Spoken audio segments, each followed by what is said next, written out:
Okay. All right. Welcome to the NutriAdmin Podcast. This is a podcast brought to you by NutriAdmin.com. NutriAdmin is the only one software for nutritionists and dietitians that allows you to run your practice efficiently and in one place.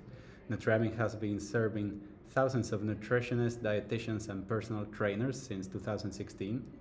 The software is rated 4.7 stars amongst 5 out of 5 amongst our users. And new features and improvements are being added all the time. To learn more about how NutriAdmin can help you cut down in paperwork, create meal plans, and handle your admin work more efficiently, please visit NutriAdmin.com. We offer a 14-day free trial, and if you enter the code podcast50 upon signing up, you'll get half price for 2 months, for the first 2 months of your subscription. Fabulous. Okay, so let's start off with who we are. So Diego, right. I insist as founder. You go insist. right ahead. So this is the first episode of the podcast. Basically, I'm Diego, and I am the co-founder of NutriAdmin, which is the software I just read. It's an app that has been running since 2016, and our goal is to help nutritionists and dietitians do their work more efficiently. Fabulous. Oh, well, my name is Ismail Zoutat. I'm a nutritionist, public health nutritionist, and amateur researcher at times. So I've joined the team at NutriAdmin quite recently, and I'll be hoping to host a lot of these podcasts, which I hope will be a regular feature as part of our development as a company, and we're going to hopefully see a lot more of these pop up. And hopefully have lots of discussions go on. So that'd be awesome. Exactly. And it's I feel very fortunate to have somebody like Ismail in the team, because essentially me and my business partner are both software developers, and that's our specialty. And I guess I possibly know more nutrition than the average person, but I'm not an expert by any sort. I mean, Diego, kind of go into a little bit about your kind of personal journey towards finding nutrition as kind of, and why it is that, you know, a software developer ends up being someone who's working and developing software specifically for nutritionists. How does that happen? So the thing is basically that, so it's a bit of a personal story. It's basically when I was a teenager, I was more or less, I had decent health, I was more or less in good shape. Then I joined university, and I think a lot of people, when they change their habits dramatically, like when they move cities, start studies, or change jobs, etc., like all your habits are suddenly stop. You have to create them again from scratch. And in my case, when I joined university, I suddenly went from eating the delicious food that my mom prepared, and that was, you know, properly balanced. There were plenty of vegetables. It was just home cooked meals. I went from eating that to eating junk food pretty much every day. It's just awful. And that must have had some serious physical effects along with mental effects as well. Yeah, I mean, I basically, within a year and a half, I gained about 35 kilos. So I'm about 178 centimeters. So that's what, 5'10".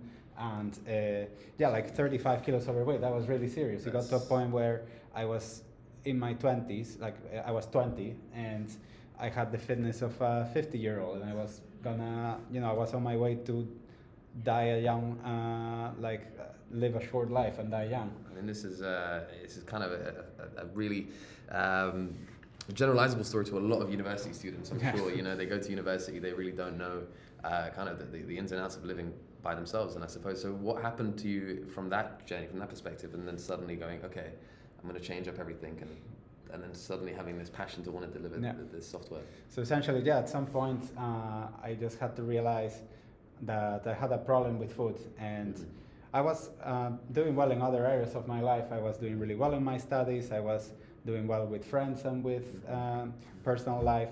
But then there was this massive problem that I was kind of ignoring, or just pretending like it didn't exist. But I got to a point where I couldn't ignore it any longer. And then I decided, okay, I need to lose this weight and get back into fitness and health. And I tried several different things. Like, this is probably relatable to anybody that has ever tried to lose weight. It's not that easy. So I tried many different diets that promised quick results. We've all been there, Like I tried this diet where I basically ate pretty much only salads for a month. It was awful. Like, I got so sick. I lost some kilos quite fast for a couple of weeks, but then I just had these weird stomach pains that, and I was like sick in bed. I don't recommend that at all. Then I tried yeah, like a variety of. I mean, you have to realize that at that point I had no knowledge of nutrition at all. Like I thought that eating just plain rice was a balanced meal because there's no fat in it. So I thought, well, it has no fat, surely.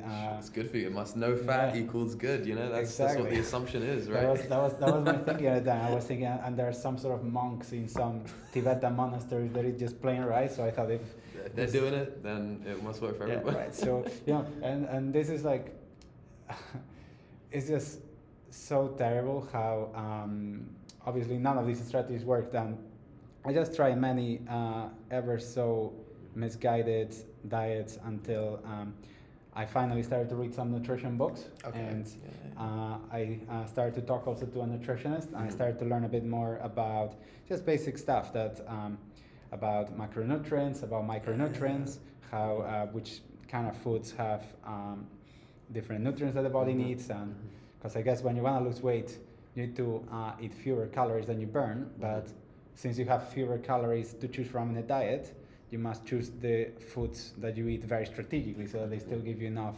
micronutrients. So essentially, once I got this education and I learned about nutrition, I lost all the weight within a year, and I had a lot of help from a nutritionist, and this just changed my life. Like I went from going upstairs one floor of stairs and having pain in my chest to rowing at my team at Cambridge University with other people that were extremely fit, and it just changed my life. That's and amazing. Then then for some time I was thinking, how can I combine this passion of mine with my skill set of software, and that's kind of how NutriAdmin was born back in 2016. Man, that's one of the craziest kind of stories, because I think you really touch on a really good topic here, and this is something that really I think a lot of people miss out on, or altogether kind of think, a lot of topics that you learn at, for example, university. I myself am a nutrition graduate. I went into nutrition and have been a nutritionist, arguably for a very long time. And for me, the road to studying nutrition, it did feel a little bit, kind of alien. A lot of people, when you're studying nutrition, they kind of want to keep that information to themselves in a weird way. But what you kind of demonstrated here is, nutrition really is not just a topic for a select bunch of people. It's for everybody at all times, everywhere. It's for anybody. It's for anybody that eats. Yeah, exactly. So if you're a person that eats, you may find nutrition just a little bit helpful. I think it might just be something that you might want to consider. And this is the whole point of why we're creating this podcast. I think that, from my background, being a researcher and working in kind of crazy environments. So I even had one job role with the World Food Program, and I had to go off and do some nutritional surveys here and there. And what I found out is primarily all across the world, misinformation is just prominent. You see it, in the smallest clusters, in the most remote villages around the world, all the way through to the higher end, places where, for example, in the Western world, where you see just misinformation everywhere. If you want to know about dieting, the first thought you have when I say the word dieting, what is it? It's often pain and crazy alternative foods that you have to consume in order to achieve your goal. Which again, that's not what dieting really is all about. And so this is the whole point of why we're creating this podcast, is to really promote good evidence-based discussion.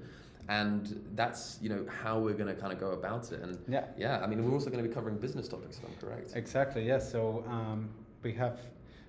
for the last 6 years I've been working with nutritionists and dietitians, and I talk to them on a regular basis, and now Ismail has joined our team and he's going to be doing the same. And we have collected a lot of data on what kind of demand and what kind of problems nutritionists face from a professional perspective. So what I've heard talking to people on LinkedIn, via email, etc., is many nutritionists, they would like to keep abreast of the latest research. So there is a lot of research. The field is evolving very fast. There are plenty of papers that are being published, but by the hour, probably thousands. And there's different levels of quality. Like some of the papers maybe are sponsored by special interest or by food companies that have certain bias. Some others maybe are sponsored by particular organizations or educational institutions. You put a great point there. You even talk about, not just sponsorships, but actually even just study designs. A lot of people, I mean, I don't know if you ever opened a page of the Daily Mail or another newspaper, hopefully not the Daily Mail, but you open a newspaper and, they'll see one article one day, chocolate is terrible. Yeah, and then the next day, chocolate is great. I've seen this one with the chocolate where there was this famous, it was basically to prove that whatever you say online, people will believe. So somebody made this kind of mock article a few years ago in the UK that was like, yeah, chocolate is amazing. If you want to be healthy, just eat chocolate all the time. Kind of like very like clearly wrong and very exaggerated claims and like people eating chocolate. And then, you observe like people that love chocolate normally are not the healthiest, you could argue. But it got published and a lot of media outlets started promoting this, which was not evidence-based at all. And then a few weeks later, the authors said, this was actually not a real article, and we did this to prove the fact that people will share this and believe it. And we want to combine evidence-based research and discuss the limitations and biases. So if an article has a small sample size of people, only 10 people participated in the study, we'll let you know this. Well, say we have an article that has, because there's different levels of, it's like an evidence hierarchy, right? Exactly. And that's the big point. I think a lot of times you'll see this across not just nutrition, but across the plethora of sciences that exist.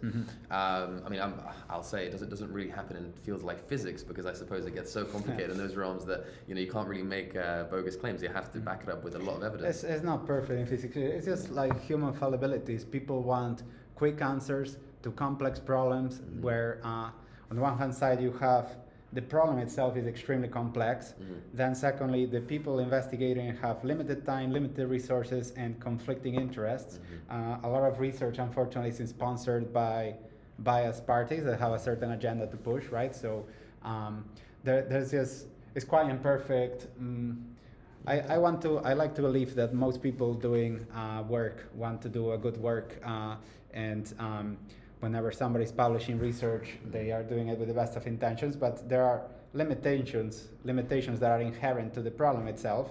And that's why meta studies are good, because you get a kind of unbiased party. Well, you get the pool, and I think this is why it's important. This is the whole kind of reason as to why we're going to develop this podcast and really try and see what we can make out of it. I mean, when we have this menagerie of data and evidence that exists around the world, what we want to do is to contain it, and we want to summarize it in the easiest, most digestible format possible. And not only do we want to do that just by having discussions, which I think is sometimes the best way to do these kinds of things, but it's also our mission is to go beyond that. And actually what we're going to be doing over the next couple of weeks is actually reaching out to quite a few nutritionists, researchers, experts within that field, bringing them in, whether it be Zoom conversations or actually face-to-face discussions, and having that opportunity to go over a very interesting topic that they might be compelled to say they're an expert in, or something that's related to it. On top of all of that, I think we're going to even go quite further, and there's three primary subcategories that we're going to be working on. And the first is going to be that kind of one-to-one discussion. So we're going to have individuals like what's happening right now, one-to-one, having that conversation, discussing the latest in nutrition innovations, or something that, let's say, if they're an expert in public health nutrition, primarily in obesity and diabetes, let's let them talk about that. Moving on from those one-to-one discussions with nutritionists and dietitians, we're also going to do a paper review probably once a week. And so this actually will give an opportunity to junior researchers or junior nutritionists to actually have the confidence, I suppose, in being able to look at scientific literature and actually say with confidence that they can critically assess and to there's a term for it, critically appraise that literature, and to say, well, these are the limitations, these are what holds it back, but also it's good information or it's bad information, and this information in total, I will grade it in my own, and using what I've learned from this podcast, I'll grade that and then feel confident when discussing to my clients the latest innovations in nutritional research. Exactly. And ultimately, what we want to do at NutriAdmin is just to serve the needs of nutritionists. So That's our industry, and whatever is good for nutritionists is good for us. And essentially, I think we are in this unique position where it makes sense for us from a business perspective to create this platform and this podcast, because if you think about it, not so many companies are in a position to do this. So first of all, who can create a nutrition podcast, right? So it should be somebody that has access to a lot of nutritionists and interest in the field, right? But then if you think about it, for example, universities or schools have access to these nutritionists, but they don't want to promote content from rival institutions. Or I mean, it's also the fact that a lot of university institutions, normally the ones with the most free time tend to be the undergraduates who are kind of doing their own thing, and I suppose when it comes down to those who are doing their doctorates, or if they are research fellows or research assistants, that they're kind of put into a corner of having to do very specific things for their project or where they get their funding. It tends to be very technical. It tends to be their focus is on publishing papers, right? It's too technical for most people, and so we're in this position where from our perspective, we can create this for free, and like nothing is free in this world. But essentially, if we start bringing this value to people, we believe that more people will hear about NutriAdmin, so that already will probably pay for the cost of the podcast, and you don't have to. And this way, we can remain unbiased. We don't have to promote a specific nutrition view, because really, what we want is to open up the discussion. So we may bring in people that have contradictory ideas, and you as the listener can listen to both sides of the story and decide what makes sense to you. And if you want to contact these people, we'll be promoting the people that we interview, and sharing their, if they want, their LinkedIn profiles, their contact details if needed, and then you can reach out to those people and engage in conversations with them privately, or even if you can join their practice if you so wish. I mean, the most important thing, I think, and I'm sure you'd agree, is the creation of a community. Yes. And that's what I believe the potential of this podcast has, and this is something that we hope in the long run, that if we gain that audience and people are liking our content, and we always welcome feedback, and so this is fortunately our pilot episode, and so the levels to which this can go really are quite limitless, and so we hope in the long run, not only will we be delivering business development topics for those who are joining into the nutrition industry, not only will we be providing those one-to-one, but we'll also be bringing a proper microphone into the show, for example. We will be bringing some quality of life improvements. Absolutely. Well, that's the next big investment. Yeah, that's the next the goal of the podcast. We need you to prove to us that we need a microphone. That's the first thing. So people need to watch it and hopefully give us some feedback, and we really do welcome any and all feedback. And primarily, I think the big question I assume the audience is asking at home is how can, obviously we've discussed a lot about how we can benefit them, but it's as opposed to if there's a nutritionist watching, how can it benefit a nutritionist who does have that nutrition knowledge? Exactly. How do you think it will benefit them? So we think we want to design this in a way that is beneficial for nutritionists. So firstly, we think, because we want to bring nutrition to the public and make it accessible, we can discuss complicated topics, but using language that anybody can understand. Then, for example, if you participate in the podcast, that will be something that can add to your reputation and credibility as a professional. So let's say you're an expert in some particular digestive problem or condition, then we can interview you on this topic. Then we can make an episode, and it will have your name, it will have the name of the topic, and then you can be discovered by people. So let's say that you specialize on people that have an intolerance to gluten or dairy, and that have some other specific characteristics. So we may make an episode on this, and then as the podcast grows, you have to realize the episodes are eternal, like they're going to be in an archive online, so people can find them. Absolutely. So let's say the episode is dairy problems, somebody can find that, hear it, get value from it, and then maybe they'll reach out and become a customer, or they can it can lead to many opportunities. Maybe the podcast can lead you to be interviewed in other different channels. It can build up your portfolio, kind of your because I find like when somebody studies nutrition, and maybe you can relate to this, but I've seen your nutrition university transcripts, and it's, they teach you nutrition, obviously. They don't teach you business skills, right? They don't teach you how to be fun. So This is one of the tragically, big things, there is, this happens in every field, to be fair. I mean, there are experts out there that have amazing knowledge that would benefit so many people. It happens with accountants, with software developers, with any profession really.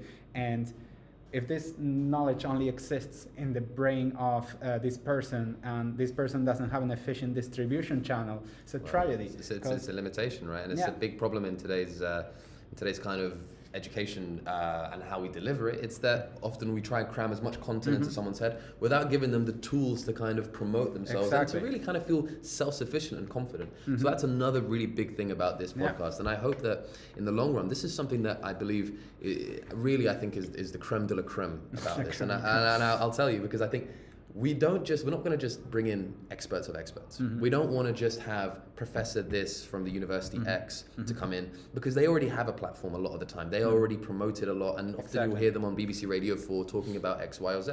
What we want to do is talk to the average nutritionist, the real individuals. And we're actually on a mission right now through LinkedIn and other platforms, reaching out to these nutritionists who otherwise wouldn't have had a platform to discuss their expertise, and actually giving them that free tool to say, listen, promote yourself. Here's an opportunity for you. And it's there's an old saying, isn't it? It's like, I scratch my back and you scratch mine. And so together what we're going to do is create this platform, create this community, all under this banner. And I think that everybody wins. It's all about having relevant conversations that are not being had in a very effective. We just want to provide this platform for it to happen, right? This collect basically all this nutrition information in an accessible form and put it in a suitable place. And then hopefully, the same way nutrition helped me, basically what helped me was the education, right? There are several problems with nutrition right now, which are regulations are not the best.